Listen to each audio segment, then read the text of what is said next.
Hey, ARC family, this is Dave and Natalie Holland from Kansas City. Hello. Hello. Just got back from the West Coast Conference, and I just want to say thank you guys for what you're doing. It really was an amazing experience. I didn't really know what I expected. I've never seen so many skinny jeans and Converse shoes in all my life, but it was incredibly sincere. I really enjoyed getting to know some of the men and women that were part of ARC, as well as just people that are committed to the local church. Yeah, we are just really excited. God has really put a burden in our hearts to see the city that we've lived in for the past 10 years just be restored to Him again. And it all started when I drove by this little church, and it's this tiny little church that was built in 1912. And I just saw it and I was like, oh, God, what would it look like for you to restore that church? And then we moved into a new house, and God just kept putting all these neighbors that we've lived in the same neighborhood with for years.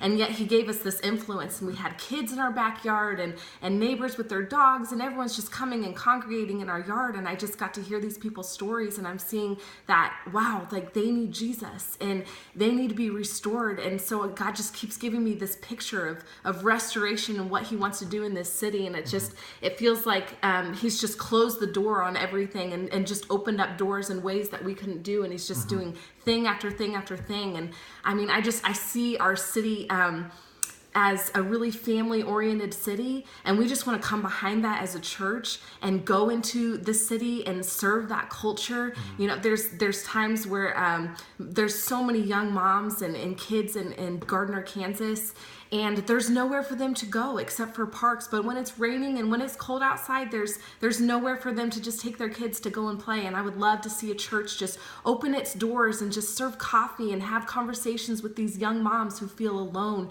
and just no support. And so I just see us being a generous church, just giving to our community in every way that we can.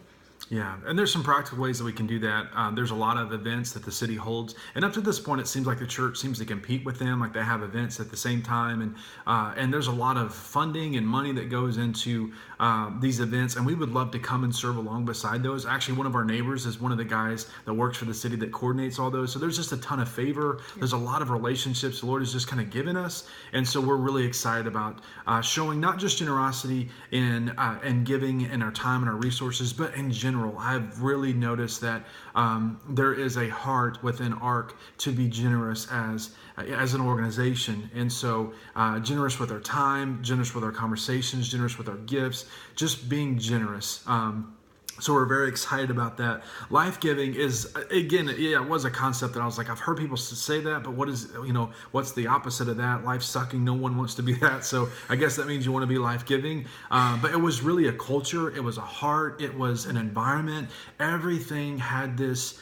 It was like everything was about helping you to be the best you that you could be without trying to be someone else. And I really enjoyed that. So the team development, the conversations, everything was just about you being what you were created to be. So I love the idea of life giving. But if I'm honest, I'm still understanding it more and more every day. So thank you guys for being committed to that. An honoring church is something that's definitely a culture that we come from. So you honor your pastor, you honor those that are in spiritual leadership. And so when we had that conversation with him about a month ago, it was a big deal because we've served at our church for 10 years, and I was so ecstatic to hear that he not only was going to allow us to come, but bless us and to trust us, being very close to our home church. And I think I heard someone say it's easy to celebrate the church across the state, but it's hard to celebrate the one across the street. So I'm honored to serve a pastor that understands the value of the kingdom and not just a one-man show. So we want to honor not just our pastor, but those that we meet. Those churches that are already here and already established, I definitely want to meet them, honor them, thank them for the foundations that they're building. And I know that I'm standing on their shoulders, and I want to seed into them. I want to bless them. Yeah. And we're not here to compete. We're here to serve along beside. And I mean that. I know that Natalie means that. So we're sincere about that happening. Teachable is, teachable is what you either are or you're not. And so I know that you guys are doing, interviews and kind of email things, things like that.